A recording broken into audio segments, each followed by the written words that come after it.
Uterus के removal को hysterectomy कहते हैं और बहुत सारी मेडिकल कंडीशंस हैं जिसमें मरीज़ की सफरिंग को रिलीव करने के लिए यूट्रस निकालना पड़ता है। एक इंक्लिनेशन है लेडीज़ में कि अब हमारी फैमिली कंप्लीट हो गई है, तो अगर हमें पीरियड हैवी आ रहा है या हमें पीरियड में बहुत पेन हो रही है या हमारे कोई भी छोटी रसौली है तो हम इस यूट्रस को निकलवा देते हैं। हिस्टेरेक्टमी चाहे एक सिंपल सर्जरी है, बहुत कॉम्प्लिकेटेड नहीं है, बट अननेसेसरी हिस्टेरेक्टमी के लिए हमें ऑप्ट नहीं करना चाहिए। अगर हमारा मेडिकल ट्रीटमेंट से कोई रिलीफ नहीं हो रहा और हमने डिफरेंट मेडिकल ट्रीटमेंट ट्राई कर लिए हैं तो हिस्टेरेक्टमी एक लास्ट ऑप्शन की तरह हमें यूज़ करनी चाहिए। नमस्कार, सेहतनामा में आज बात होगी हिस्टेरेक्टमी, सर्जिकल मेनोपॉज जिसे कहा जा सकता है, जब बच्चेदानी को, यूट्रस को, गर्भाशय को निकाल दिया जाता है और साथ में कई बार ओवरीज को भी निकाल दिया जाता है।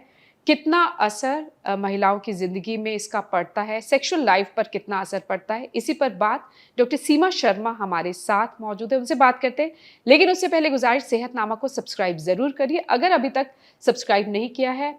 कुछ और सवाल आपके जहन में है तो कमेंट सेक्शन में वो आप लिख सकते हैं और वीडियो पसंद आए तो लाइक और शेयर भी कर दीजिएगा। बहुत बहुत स्वागत ma'am. Thank you. So hysterectomy यानी कि बच्चेदानी को, यूट्रस को निकाल देना, कब ये आप करते, किन हालात में? यूट्रस के रिमूवल को हिस्टेरेक्टमी कहते हैं और बहुत सारी मेडिकल कंडीशंस हैं जिसमें मरीज़ की सफरिंग को रिलीव करने के लिए यूट्रस निकालना पड़ता है।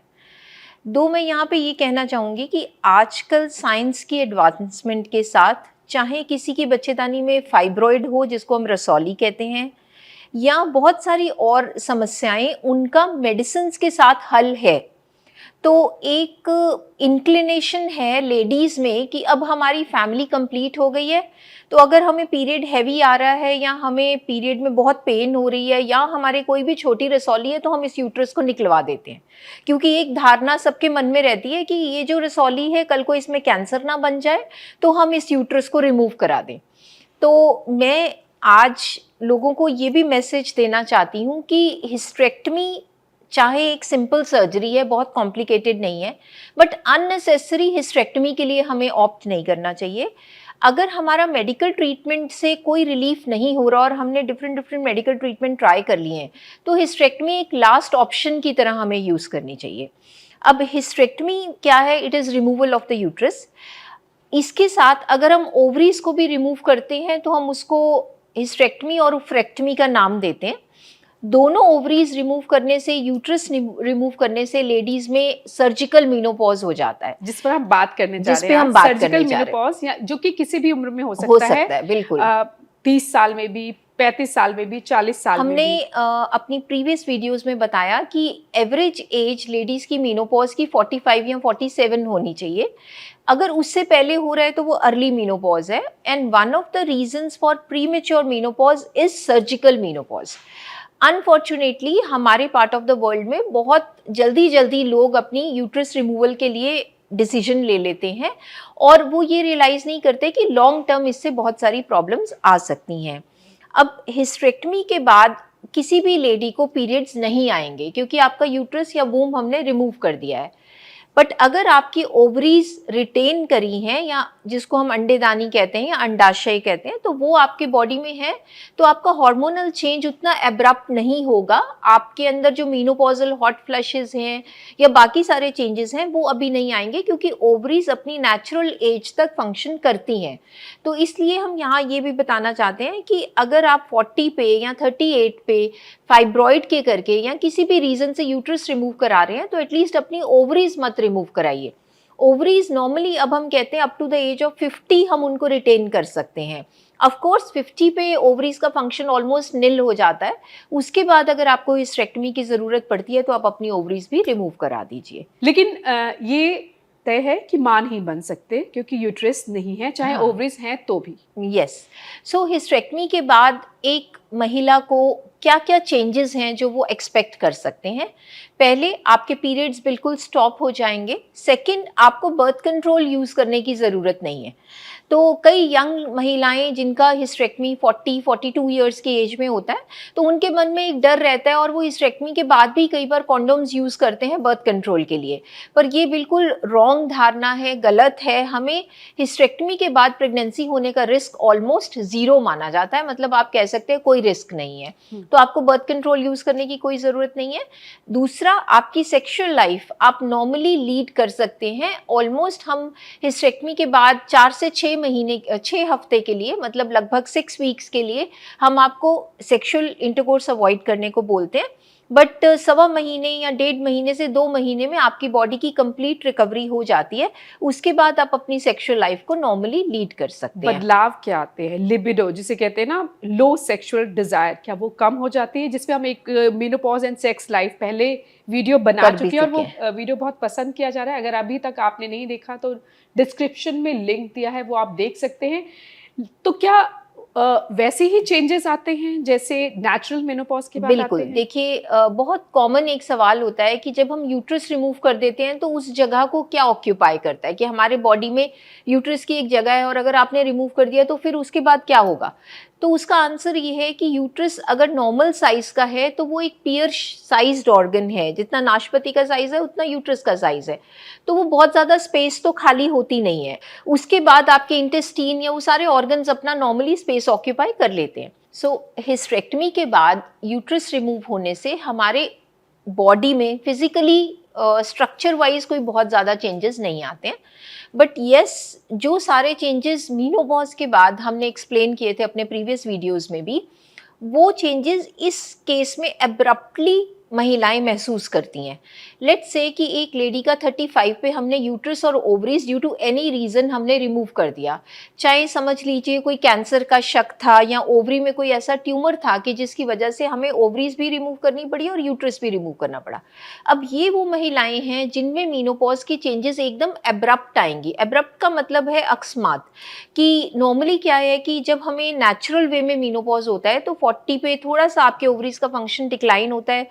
45, 47, 50 तक भी कभी कभी पीरियड्स आ जाते हैं और बॉडी में कुछ कुछ हार्मोन सिक्रीट हो रहे हैं।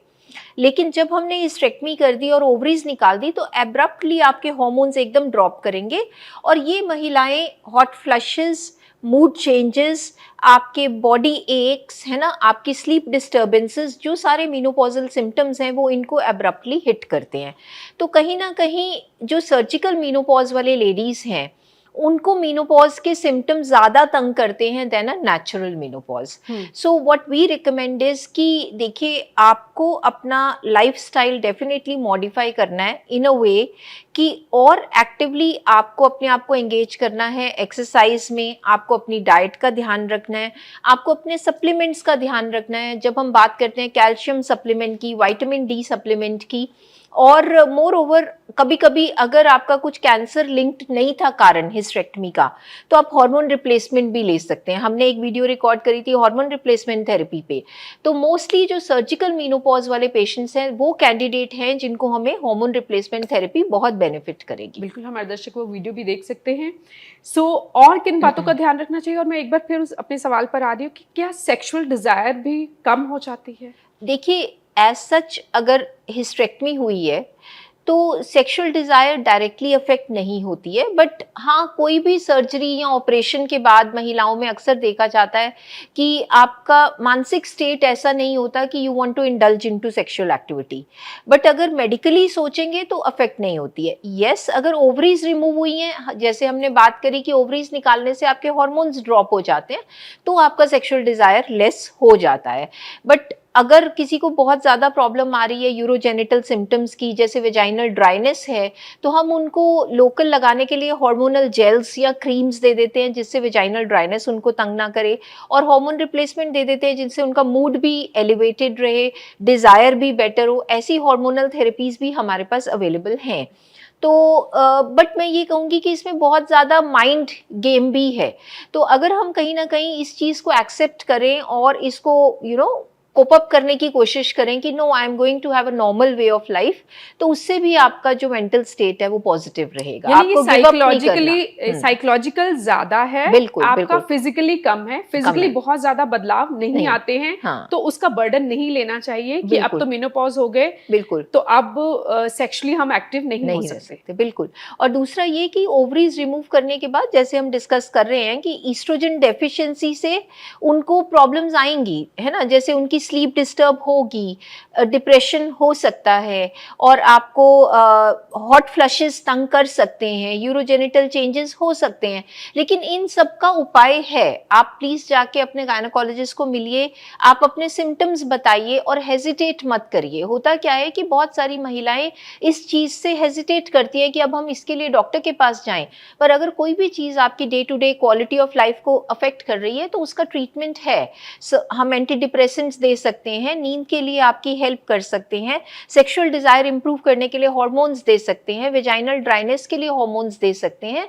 So please go to your doctor और कोशिश करिए कि अपनी जो समस्या है उसका हल करिए। सो अगेन, जैसे हम हमेशा कहते हैं कि हिस्टेरेक्टमी से चाहे मेनोपॉज हो चाहे नेचुरली हो, बट हम इसको डिफाइन करते हैं मीनोपॉज, कि आपने मीनोपॉज के बाद पॉज नहीं होना है, you must fly with the wings of menopause. हमने रुकना नहीं है, रुकना नहीं, नो पॉज। Menopause, yes.